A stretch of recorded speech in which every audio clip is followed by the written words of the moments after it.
আহত হয়ে দীর্ঘদিন চিকিৎসারত অবস্থায় গতকাল শহীদ হাসান ইন্তেকাল করেছেন।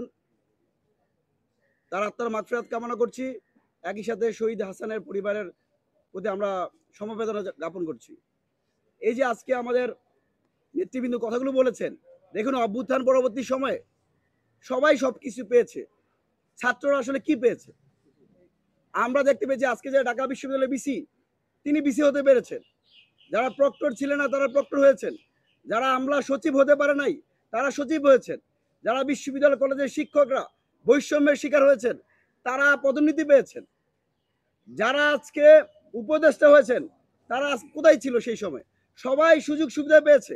ছাত্ররা অভ্যুত্থান পরবর্তীতে ছাত্রদের যে ন্যায্য অধিকার, আমরা চেয়েছিলাম নিরাপদ ক্যাম্পাস, শিক্ষার্থীদের মধ্যে গণতান্ত্রিক চর্চা অব্যাহত রাখার জন্য ছাত্র সংসদ নির্বাচন।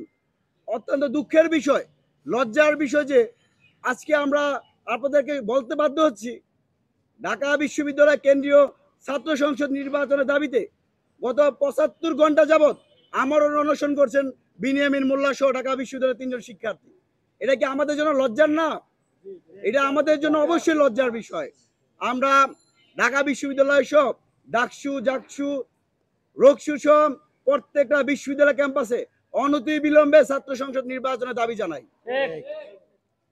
আরো গভীর উদ্বেগের বিষয়, ঢাকা বিশ্ববিদ্যালয়ের শিক্ষার্থী, বাংলাদেশ জাতীয়তাবাদী ছাত্রদলের কর্মী সাম্যকে ঢাকা বিশ্ববিদ্যালয়ের মতো এলাকায় তাকে কুপিয়ে হত্যা করা হয়।